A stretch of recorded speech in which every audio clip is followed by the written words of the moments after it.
So it's towards the end of the evening, but it's a celebration that's 25 years in the making.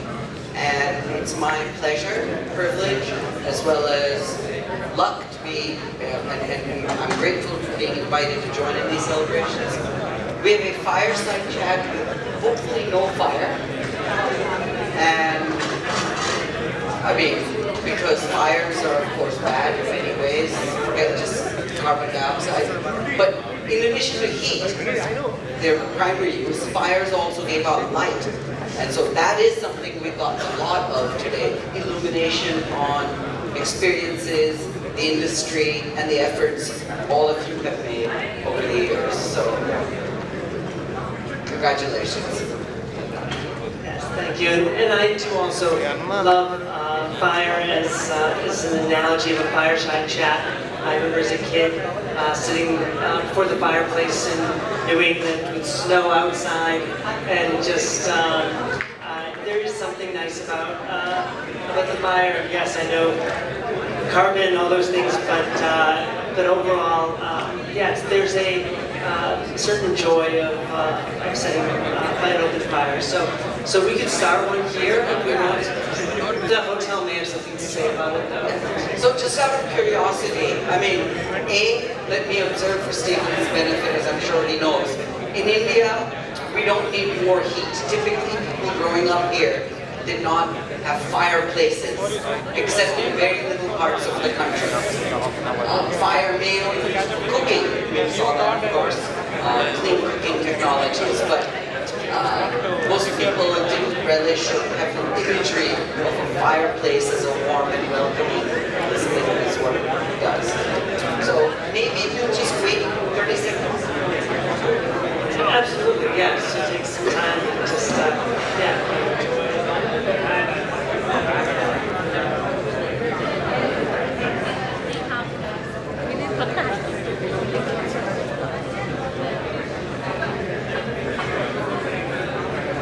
I do see people that are smiling more with the year Renee sometimes. Evenings, yeah. So in the morning when I bicycle, sometimes with some friends, you see people in the front yard sort of and security guards that we use it to keep. So in fact, that is a severe issue in the north, like Delhi, where especially security guards you mentioned, explicitly people who have to be outdoors, black.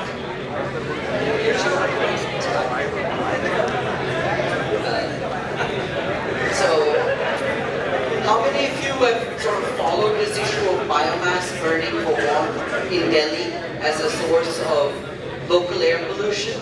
You may have seen this. So, one set of sort of people said, well, why can't they just stay indoors? Because there's often a hut or a cabin or something available to them. And then I talked to some industry folks who pointed out, and this is a very unusual and makes you really think about mankind. Well, you can't let them get too warm or too comfortable or they'll go to sleep.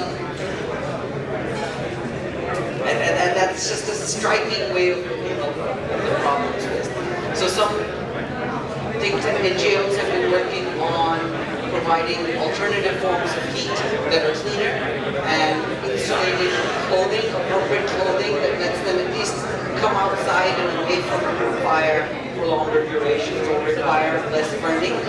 Then you've got the flip side of the problem, which is where does the waste for what they're burning come from? So municipalities are often just collecting leaves and local trash and relying on it to getting burnt locally as opposed to proper disposal. So there's a whole cyclical issue related to this. And I think the foundation of Fireside Chats goes back from FDR, as he was the first president to really use the radio as an effective communication during the Great Depression.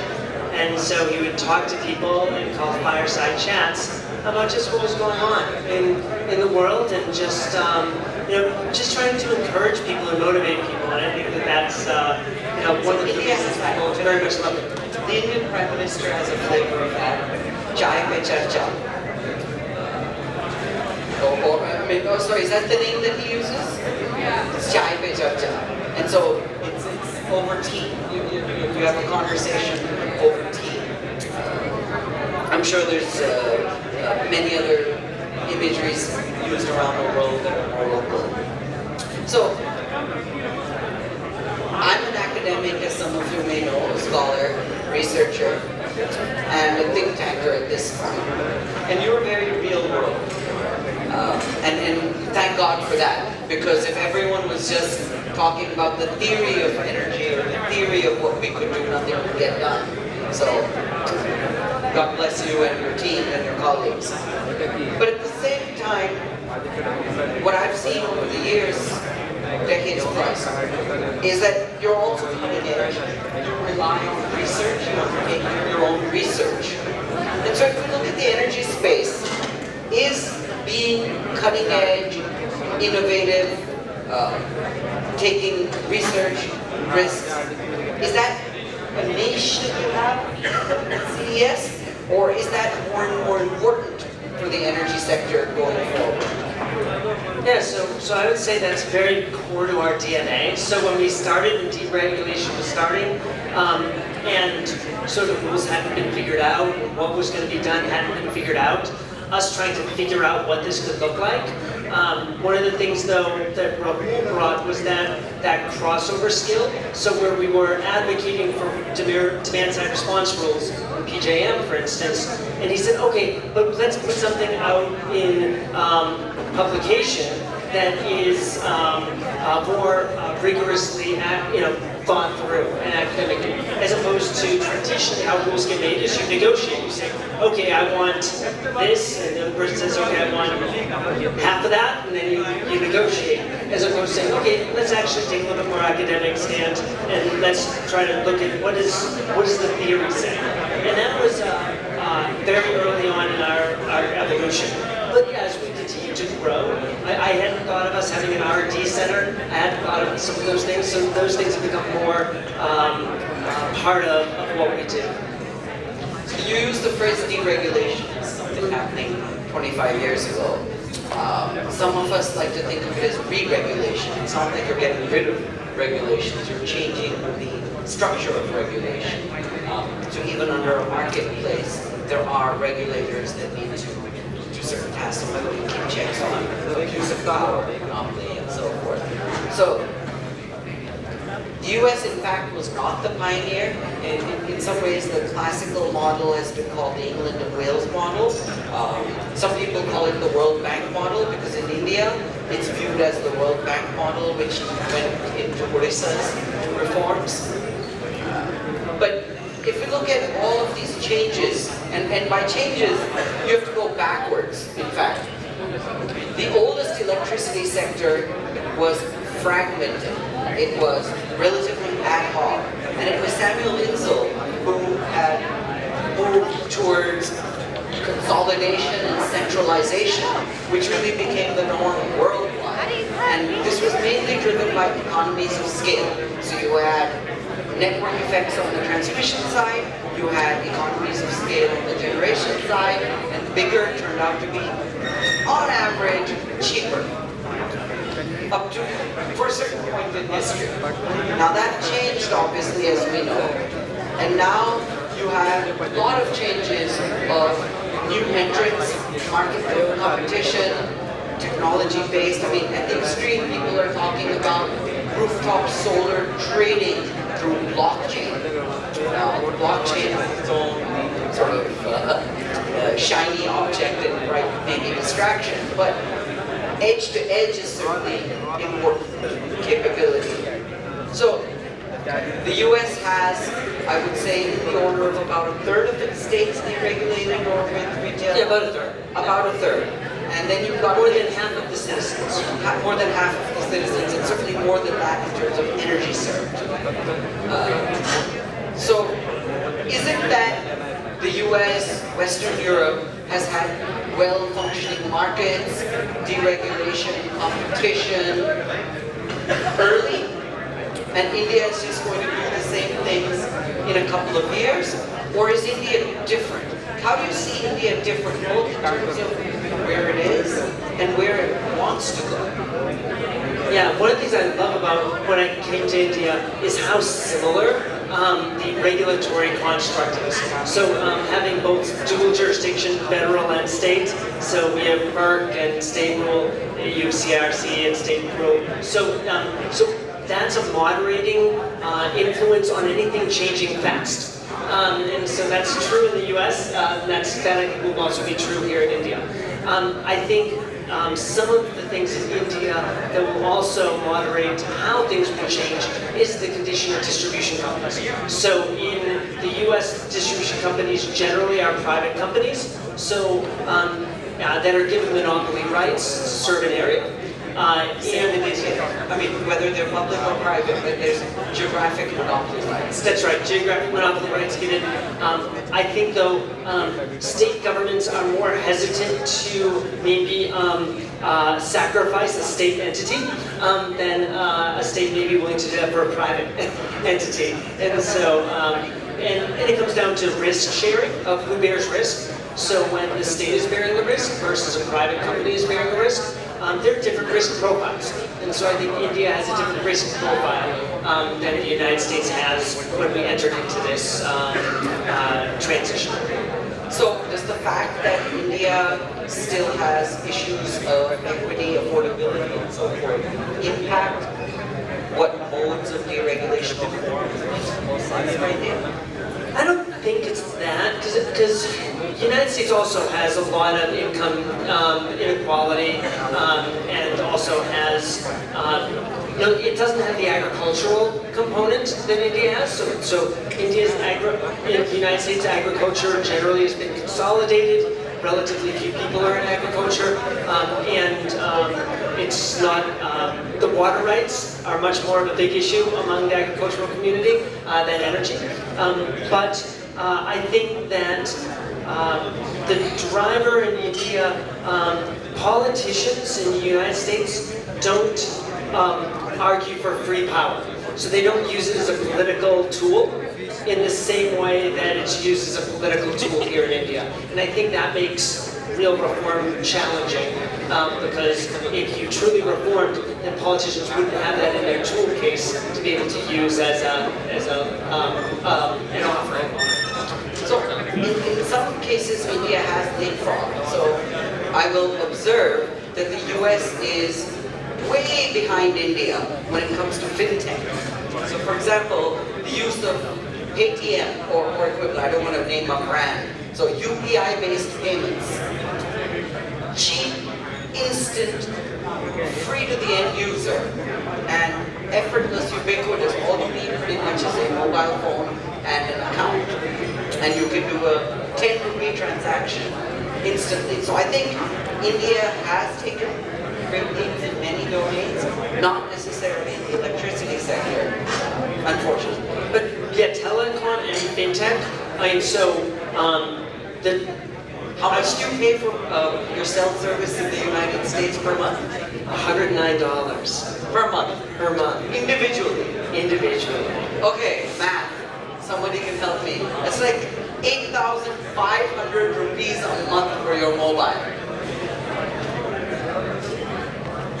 Our ARPU in India, average revenue per user, is in the order of $130 rupees a month-ish. It's gone up. It used to be sub 100, but there's been consolidation in the telecom sector in India, so it's going up a little bit. It's around 130, 150 maybe. I haven't checked what it's under $2. Yeah, and so it's crazy the price differences. I mean, you can get plans in the U.S. for as little as $50 or $60, but it's per month. But it's much more expensive. And also, my first business was a bike shop, and I used to take credit cards in my bike shop. So our company currently doesn't take credit cards, and so, but I used to be somewhere between 4 to 5%. For all credit card charges got taken by the credit card company. So I would rent a bicycle for, say, $20, someone for a few days, and then credit card company would take $1 of that. And so, so at the end of the month, I'd see how much money the credit card companies had made. And I was like, that's ridiculous. They did nothing. They just, But they claim they did something. They claim they matched, they did risk management in the sense of fraud or some other things. I mean, isn't there a little bit of value that companies provide? Not really, no. I mean, so customized energy solutions, when we take, ACHs from banks, we do other things like that, so our transaction costs are well under 1%. So one of the things that fintech in India is you've worked it so that it's very small margin. So the merchants lose, I think, 1-2% range compared to US and Or lower for certain level of transactions. It's only the corporate side that pays, the consumer side does not pay when you have a pay deal. Yeah. Zero. It's literally zero. Yeah, which is so much better. We have that a little bit with certain apps on the consumer side, but by and large, fintech in India and telecommunications in India is leaps and bounds beyond, I think, where US. So if we try to marry these two, we've got people's aspirational wants. So this is a sort of tough question to the audience. How many of you want to pay more for your electricity? How many of you are willing to pay more if it's cleaner, more reliable, giving you more choice, better billing? 20%? Good 20%. Yeah. Maybe 25. People at the table. Yes. So people who've had the drinks. So I think this is really the dichotomy that India does have to pay the cost of service where it's not, but at the same time, the prices aren't necessarily reflective of where you could be if there was innovation, efficiency, and competition in the system. So it's a both-way squeeze that the Indian consumers, I mean, we already established in the morning that you are an afternoon, that you are an atypical crowd. You actually look at your electricity bill. You know what average rate and marginal rates may be. Most people don't. And that's an issue because they do need an incentive to save money by saving energy. So energy efficiency is one of the things that has not done nearly as well as it could. This is true in India and it's unfortunately true worldwide. So if I had to just do a magical future, let's not discuss how do we get there, but people want more choice, they want quality 24/7 power, they want maybe ease of interacting with the business, so apps. So let's assume the government, as you know, has a plan to have smart meter rollout all over India. It may not be as fast as the government is aiming, but it will happen. What do you think you will benefit, you individually, not country or theory of theft reduction? I assume you don't steal. Ergo, what is it that you think you will get out of a smarter grid, which is one future that India would have? Would any of you be looking at an app telling you what the electricity price is and then making your decisions accordingly on when to do your laundry? No. So that brings you to that next question is, what is the elasticity or price response that you would expect? And the answer is worldwide. It's not going to come from the residential sector. It will come from larger users who have more sophistication, more incentive to interact with the state of the grid. What else would you want or could you see as a future? And then the question really, I mean, so what's the end state? Either in the US or India. Is it pure private participation, small players? How do you see different futures?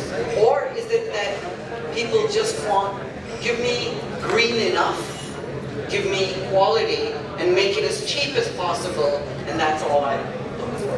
Yeah, I think different people are going to want different things.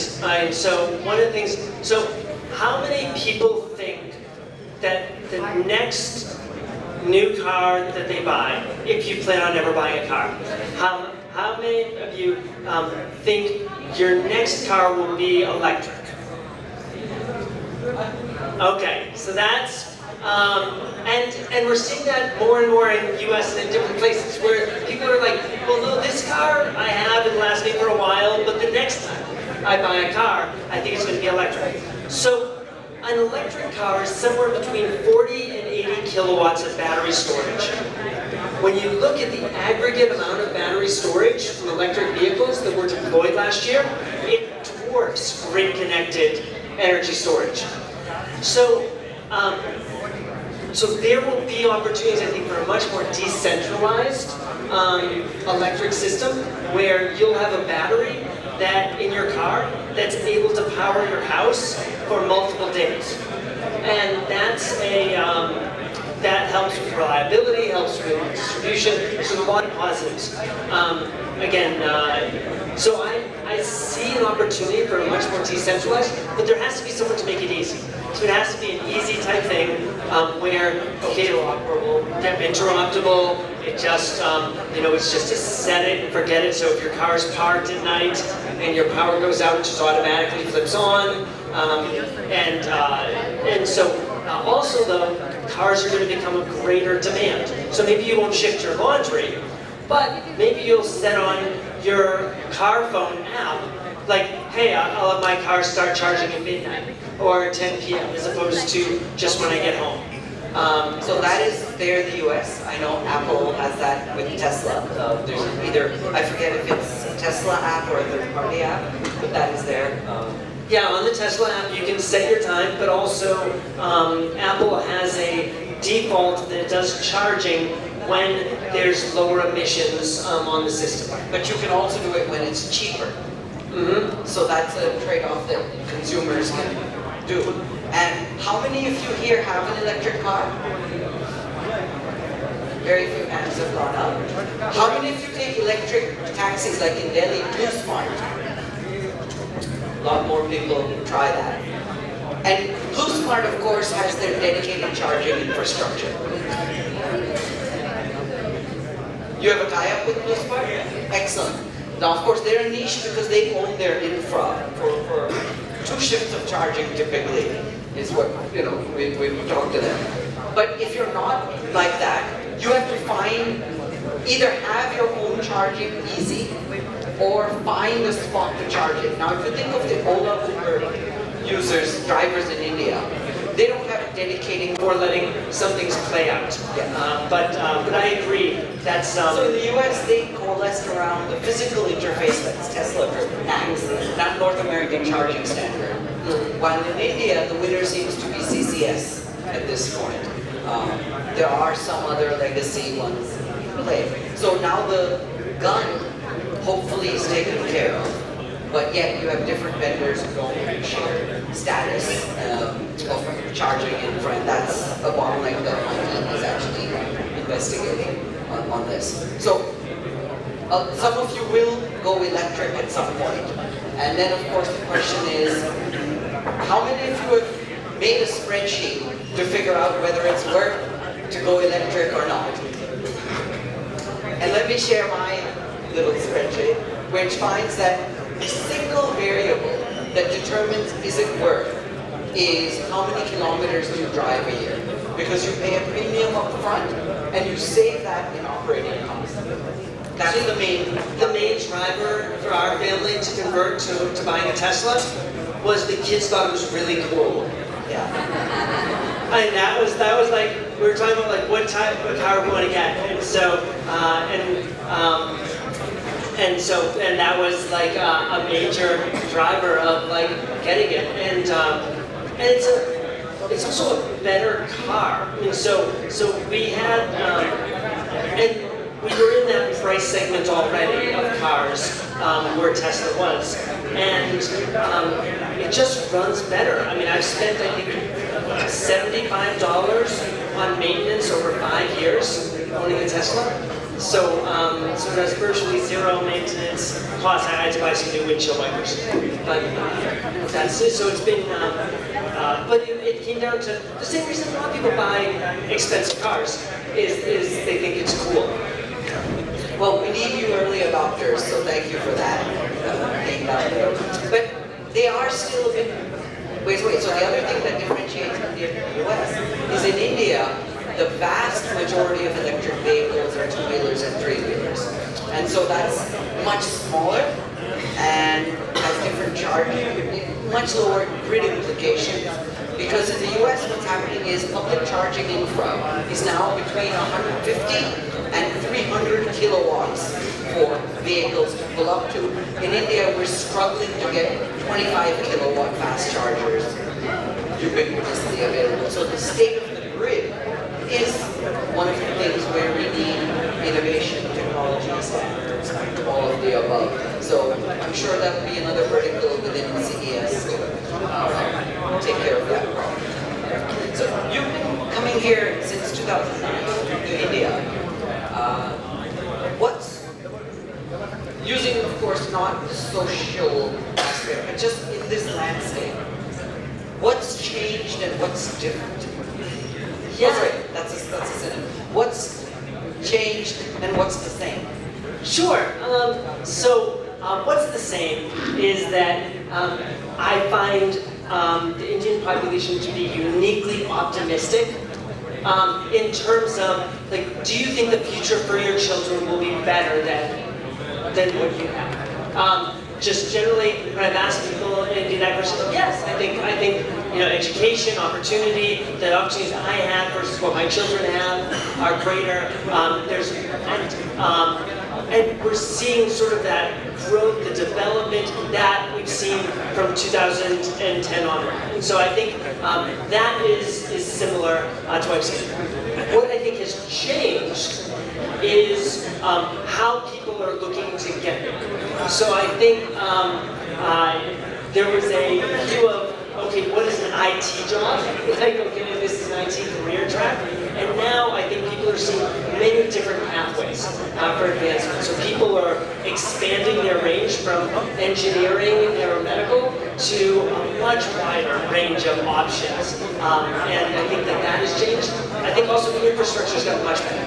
I mean, just every Tuesday car went out for multiple hours when I was here. That just doesn't happen now. I mean, it's just infrastructure's gotten much better. Airports have gotten much better. The schools, my understanding is, especially in rural areas, have gotten much better in the last 13 years, especially female education in areas. And so so originally, when we started the microgrid initiative, it was to get power to people who didn't have it. And then we found, well, most people do. By the time we got around to actually doing that. So then it became, how do people use electricity in productive ways? And that has been an effective problem to try to work on and solve. But that's been fun. So certainly India, I mean, part of it is demographics. India is a relatively young population compared to China, compared obviously to Western Europe and other parts of the world which are struggling with Japan, with a very elderly population. It's funny, you talked about career paths or things.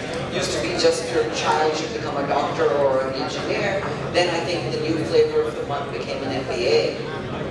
Mixed feelings about that one, personally.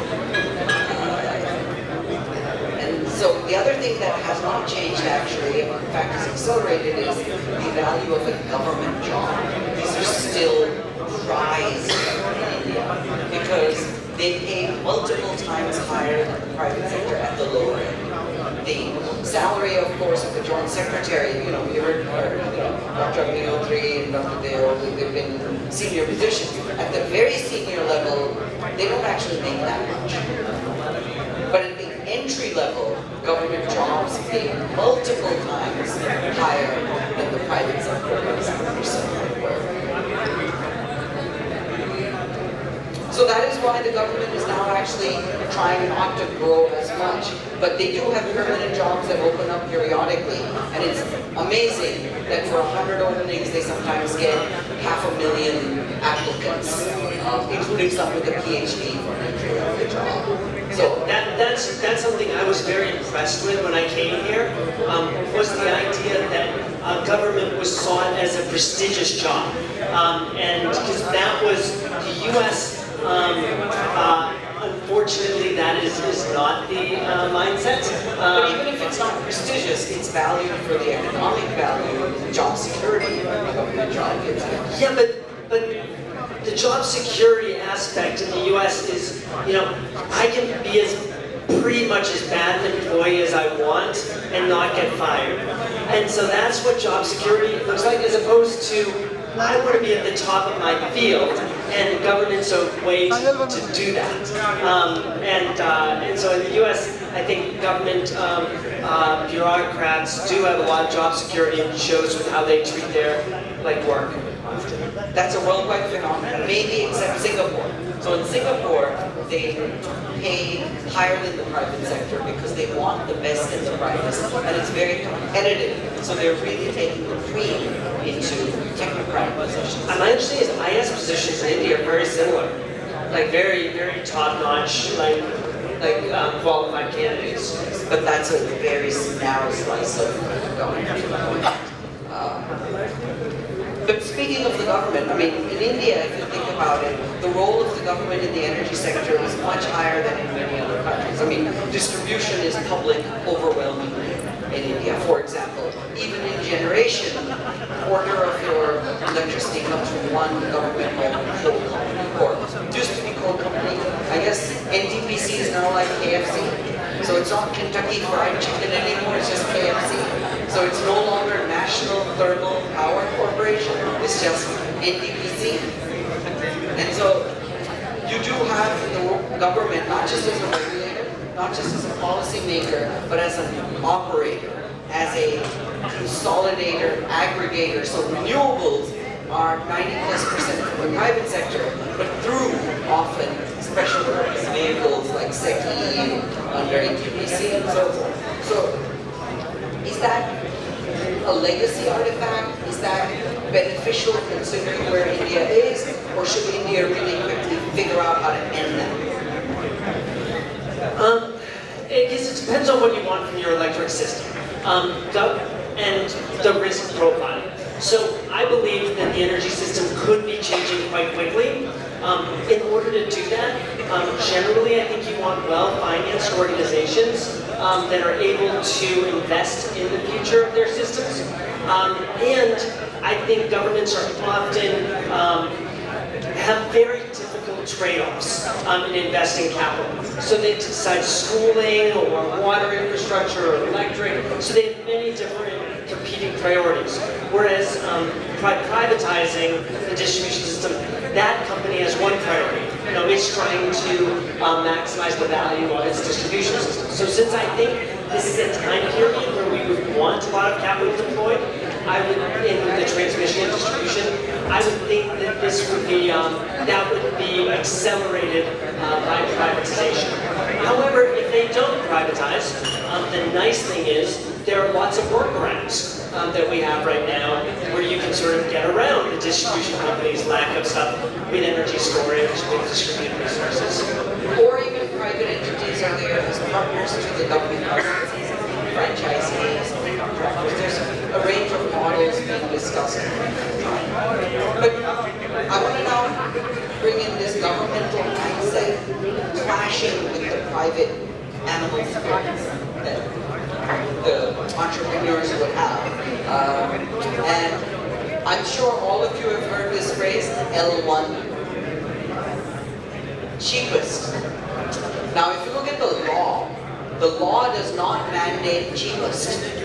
It actually says somewhere, if you go back to its roots, highest value for the taxpayer money. But that highest value has become morphed into cheapest. And part of it is because they don't want that knock 6 years later on their door. Why did you spend extra money? Because it's complex to prove higher value. It's really easy to say this is the cheapest. So, you do innovation. And I remember us discussing this smart in our conversation over a decade ago that, and I'm quoting you, India is the only place where I have to dumb down our technology to qualify, to fit in. So how do we, really get true innovation, things that are more disruptive in a framework that's used to just thinking about L1? Yeah, and that's where, again, the private sector can often do a little bit better job than I think the public sector. So I think the public sector, like you said, being risk averse makes it hard for them to evaluate the quality differences. I mean, how many of you would want to just drink L1 water? So here's the cheapest water that you can get. How many people yeah, that's what I want to drink? Like what's the lowest cost I can pay? Or doctor. Yeah, I want the cheapest doctor, that's out there. So I think that unfortunately that is a challenge within the public sector framework. I think the best is for them to empower someone else, like a franchisee or whatever, a third party, to make those evaluations, basically to shift responsibility from them to another entity that would weigh different variables. And I think that that's a possibility in India. And again, one of the nice things is people are starting to, I think, appreciate the operating and ongoing cost, because often L1 has a low capital initial cost, but a much higher operating cost or life cycle cost. Yes. And so I think that's where franchisees that have, say, a long-term franchise agreement have a heavy incentive on managing that long-term operating cost as well as the initial capital. I mean, I agree. I do want to counter that with, even if you don't want the cheapest doctor, we do need to improve the governance and oversight such that the cheapest doctor should at least have a minimum quality similar to the cheap. Should be cheap because they're giving that quality. Yeah, that's a challenging thing, right? Because what do you call the person who graduates last, in their medical school? Doctor. Yeah. I mean, so there is a difference in qualitative that we sort of don't want to admit, and often price or how we demand a person is reflected in that. Not always. There are many doctors who work in the non-for-profit sector that are fantastic, wonderful doctors that are low cost. So I don't want to besmirch a very noble profession. But to say that often what you don't invest in, you end up with lower quality. So I think we see that in the water structure in India, much more so than electric. In that it's very little market competition type factors, unlike electric, are in water, and I think that we end up with a lot more pipes and lack of investment, etc. I mean, so water worldwide has been subsidized. It's rare for any consumers to pay the full cost, not just for water supply, but a bigger cost is typically water treatment. So sewage and handling water, waste and storm drains and things are actually a much bigger cost than getting your hands on water. I want to switch gears a little and talk global. I know you have a passion for electrification, rural electrification, and as we know, India 2018 achieved virtually 100% electrification at a household level. The earlier definition was one light bulb per village, the village is electrified, then they upgraded it to 10% of homes, and then it became household. The challenge now worldwide is in Africa. What are some things that both the world could do and maybe India could also do to help with that journey of electrification? And it's not just wire, but quality service. Yes. Yeah, no, one of my favorite verses in the Bible is, I came to give you life and life abundantly. And I think we are, it's how do we live full and lives where we're able to use the potential that we have. And I think that electric power helps in education, helps in healthcare, helps in those things, helps to live more full lives, or at least give that potential for people. And so, so one of the things I love about trying to make an impact in Africa is that I think there's a lot of opportunity to really have a step function change in people's life, in the way they experience life. Whether it's in agricultural security by having better irrigation, better cold storage, there's a step function possibility. Why I think the ideas from India will be superior for Africa than the ideas coming out of Europe and out of the United States is because I think India has more recently come out of a very similar situation to where Africa is currently facing. And so I think there's a sensitivity and a sensibility to it. And also, And frugality. and frugality, that's right, frugality around, how do we do this system? And I think that translates well to the African context. And it will still be modified and culturally adapted to the African context, but I think much less so than the solutions traditionally tried to be imposed on Africa from Europe or the United States. Does that make sense to you? It does. I mean, the only other question, though, is, of course, like you said, cheapest versus quality versus value. India, electrification. I mean, if you just look at electricity wires, how they're connected on poles, it's somewhat haphazard. And Jugaad is viewed with admiration. I'm not a fan of Jugaad because it's usually not process innovation, but just product. Sorry, it's not product innovation. It's just process innovation. How do I make it turn on and work, as opposed to redesigning it at an ecosystem level, at a life cycle level. So certainly Africa is an opportunity space. It's a need. The trade-off, of course, is what's your underlying fuel, and I think that is differentiated. Most of the countries in the world, how quickly and cheaply they electrify. If you have cheap, used to be fossil fuel or hydro or something else, that's how you really electrify quickly. So in East Africa, like Kenya, has great geothermal resources.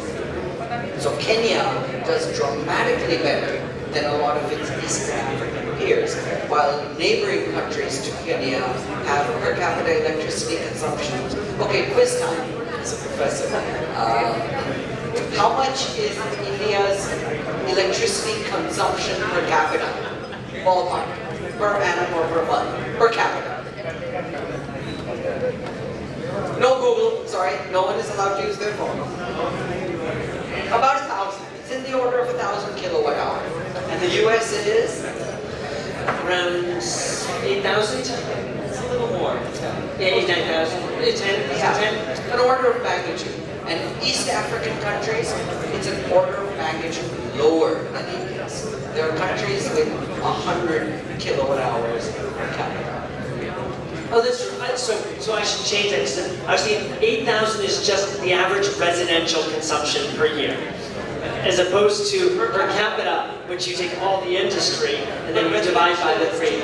People. So when you do the math, Exactly. It's still 14,000. yeah. Yeah. It's about 13, 14,000. Yeah. And it's 100 in Africa. But it used to be just a few hundred in parts of India as well. And so I think the lessons of managing heterogeneity are another lesson from India to Africa. And also India and Africa, and many places in Africa, share a very advantageous solar profile. And I think that is also very helpful. So if an African country now says, great, I want solar, but I want to make it here, what would you tell them? You want to make it in Africa? Yeah, because India is, well, if India can say make it in India, why shouldn't just smaller African countries say the same? I would say it's taken India a long time to get up in solar manufacturing, and still at the cell level, it struggles. That there's economies of scale and a ramp-up time that should not be minimized in doing that. So yes, trying to localize as much value as you can. So whether that's doing this panel manufacturing, doing some of those things, and trying to localize some of that.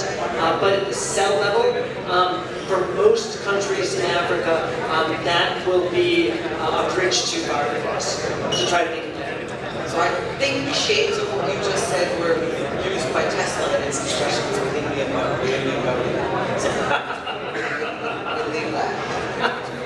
No, but I think India, I think India is in such better place than Africa. So Africa, because Africa is not a country, right? It's of many different countries. It's so fragmented, and the rules and regulations are so fragmented that to get economies of scale in Africa is magnitudes harder than getting economies of scale here in India. India, I think, much easier to set up battery manufacturing, giga plants, solar. So I think India, and yet it has been hard. So I think part of India's success, like with LEDs, was volume and standardization of bids and standard documents, and I think that's something that has both helped India, but is recognized worldwide as an important tool for reducing costs. So, in closing, I'm pulling on words used this morning, and that this is a journey. And I'm very impressed by both you as a person, but also CES as an entity, about being learners and curious. Because as an academic, I've been an academic since exactly about 25 years. I barely know anything, and whatever I did figure out, even somewhat, is outdated by the time I figured it out, because it's changing. So, it's very impressive that you have that in your DNA as a company, and you and Rahul invite that to your colleagues. What advice would you give to a young Stephen Fernands in a similar place where you were 25 years ago? What advice would you give to them when they see this? So certainly you would not tell your children, go into the travel agency business. Instead, it's what's left is a tech business with Make My Trip and Yatra and a few other players, or Orbitz and a couple of more in the US. But what advice would you give to someone who does want to be in this space, this larger space of energy, climate, sustainability? So advice I got a lot later on, which I found surprisingly helpful, was the easiest business to start is a small business selling stuff to bigger businesses. And so if you're thinking about, okay, I have an idea, and I'm going to do something for B2C, so I'm going to sell something largely to consumers, that has a lot of challenges in terms of marketing and getting enough scale. Whereas selling B2B, and small b to a larger b, has some ability to less cost to do that. And a lot of that has been what we've done as a company. I would also, but that being said, just to is that sort of akin to India's famous for car component manufacturing firms who specialize in making this type of screw or this type of hinge or something like that? Yeah, solving a problem for a bigger company. So whether it's the screw or hinge. So if you go to your boss and you say, I have a great idea for a better hinge for this car or for this company, and they say, nah, we earn a lot of money for the existing ones. It's not as good, but I'm going to keep doing that anyways. That's a great signal to start your own company. So it's so looking for a solution that isn't being afforded. Hopefully, we're the type of company where people can come with ideas that we embrace and say yes. But even us, you can't do everything. Yeah, we have Skunkworks and we do those things, but there's only so many initiatives you can try in here. And so, but yeah, that's, so I think when people see an opportunity in the market, a gap, and they think, okay, this is a gap I think I can fill, that's a great opportunity. Something else someone gave me as helpful advice when I started out. So I started trying to go to overseas 1 year after I started the company. So I started the company and I went to Ecuador. And then there was a revolution in the country, and I thought that would stop the company that I was going to pitch the idea to. Yeah, I was wrong, I should have still pitched it. But I went to another owner of a company, and I was like, well, this is what I'm doing. He's like, be good at something first. So it's like, before you start going other places, like, get good, like, at what your craft is. And so, for me, the craft was understanding energy markets. Like, how does all this stuff stick together? So that was my personal thing that I tried to become good at. But that was helpful. And then, whenever you start a company, attract great people. Really, that's our success. Our success is not me. I mean, I get to sit up on the platform because I happen to be the first employee of the company. But the reason that I'm sitting up here speaking is because of the people that have joined in that journey, that have been great people, that have taken us from that single-person company to where we are today, and taken us from the impact you can have as a single-person company to the impact we can have today. So hire and surround yourself with great people that are smarter than you, and that's, I think, one of the things that I think good leaders are not afraid to find out how dumb they are. Because when you hire smart people, you find out, wow, I'm not as smart as I hoped I was. And that's, and I think that if anything, has been my saving grace, is really coming to that conclusion.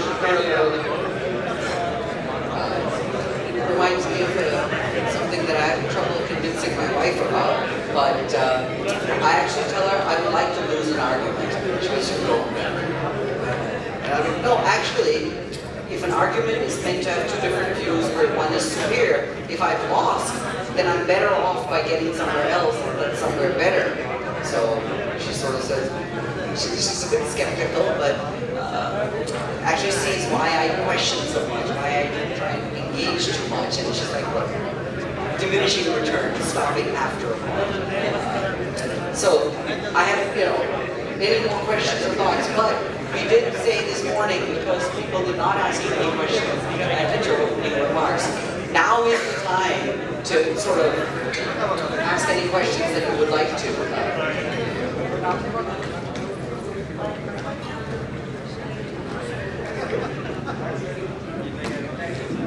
Hello, this is Adina. I have a question for Steve. Steve, they were showing the plot, which was a flow of events on this serious journey. It started, I look at Rahul as I mentioned to someone, a Bhagirath, who brought that river to India, right? CES river to India. And he has brought several well-wishers, learned well-wishers, that we can certainly see throughout the day. Well, my question is, what is that one good, let me not say good, better, but what is that one best thing that you certainly see saw in a person like Rahul, which is kind of investment? And looking by, just to look back to the event, as said by Steve Jobs, you can only connect the dots after looking backwards. So what is that one great thing? Thank you, that's a great question. So, I think some of you have heard this story before, but I'll share it again. Rahul applied for a job that had gotten filled. So I'd already hired someone. And so I called up Rahul and I said, we've already filled the position that you have, but I think, or I hope at least, we paid for his train ticket already to come down. So if you want to come down, that's fine, but we filled the position. We're only 4 people, so like 4 or 5 people. So it wasn't like an extra person would make sense. And Rahul said, that's fine, I have the ticket, let me come down. And so I said, great. So he came down and we started talking, and I had read his papers, and I appreciated, even though we got a lot of the market stuff wrong, because he wasn't in the markets, he was reading about the markets, his aim was really correct. He was aiming in a very right direction. And so aiming in the right direction, even if you're factually don't have everything together, is very helpful. But then when I met him, he just had a passion and a zeal for what he was doing. And so it just intrigued me. So after a couple hours talking, we went across the street to Starbucks to keep the conversation going. And then by the end of it, we created a position for him. So I said that I would like to do this, and he graciously accepted the position, and it was, and we weren't even sure exactly what it would be. We sort of just came up with an outline for what the position would be, but I was like, I think we'll make it work. And then his immigration papers didn't come through. So he ended up, it was the first year H-1B was fully subscribed in the United States. We ended up calling, we said, okay, we keep you working on this, what do we have to do? And we said, well, if he's in university, he can stay. So we said, okay, let's find a university, we'll help sponsor you a university. And that's how we came up with Carnegie Mellon.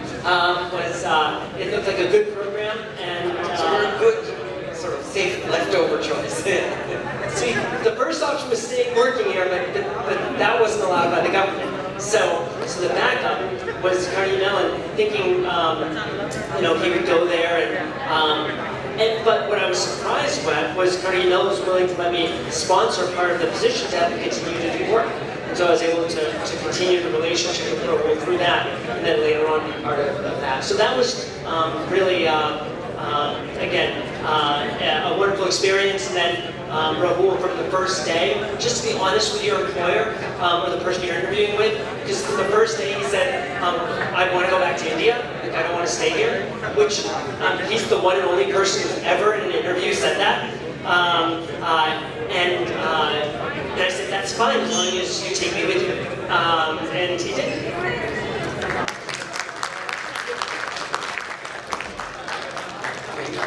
It is remarkable, not only, of course, spot talent, but nurture it and engage. And of course, there's going to be governmental or other roadblocks, but flexibility how you get around them is what you need. And so that is definitely a lesson for everyone at any stage of their professional journey.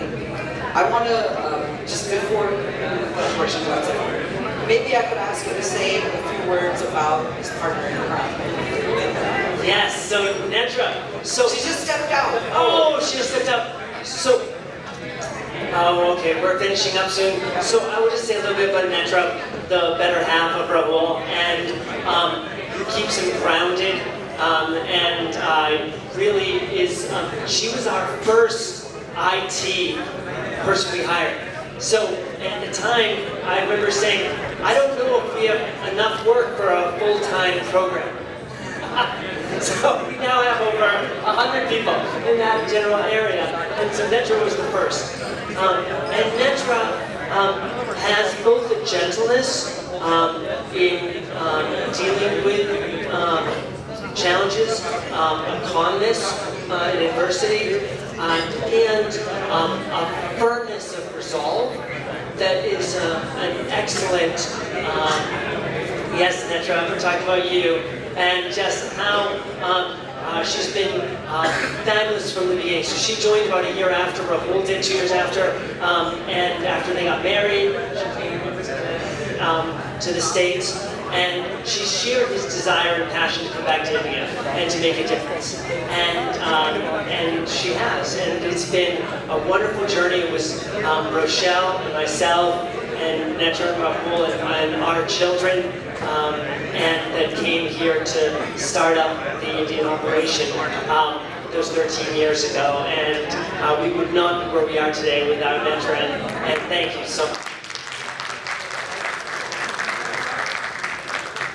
I'm being nudged by our organizers. One last question, if you could keep it brief. Yeah, so firstly, 3 cheers to CAs, Stephen, Netra, and Rahul. I should say you can go. Stephen, I have a question. When I sort of worked for you for a year, you gave me 2 books on the first one, Joy at Work and Fountainhead. So what's the second one? Fountainhead. So my question is your choice of books okay? Is the same? Added? What's happening now? Just curious. Sure, that's a fun question. So I do a leadership development series now of like 6 different books, and Joy at Work is still one of them. So I love the book about how do you get joy out of your work, and so I still very much enjoy that book by Dennis Baki. I also have Adapt, Why Success Always Starts with Failure. That's on my book list. I also have Good to Great by Collins. That's on my list. Also, I really like Adam Grant, Give and Take. That's on my list. I was influenced a lot by Ayn Rand, so I both am a person of faith, so I think she was wrong on some things, but her trying to see a world that could be.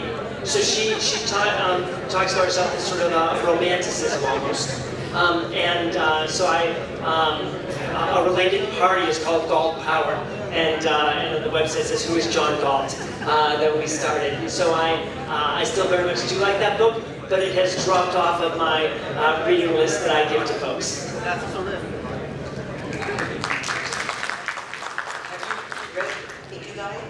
The Japanese philosophy. Yes, I was recently given that book. Who gave that to me? One of our associates, actually gave that to me. And yes, I read it a couple of years ago. I find that one very good. But I mean, there aren't that many leaders in India who read as much, just cultural as well as time. India is busier, and we updated your list and shared it. So thank you for that. And in closing, I want to thank Stephen, Rahul, Netra, David, Rochelle, everyone here, and especially all of you for joining me in this day of celebration. And hopefully I will be seeing you 25 years later, or so. Thank you. Thank you so much. Thank you everyone for being part of our celebration. Have a nice evening and good luck. Thank you.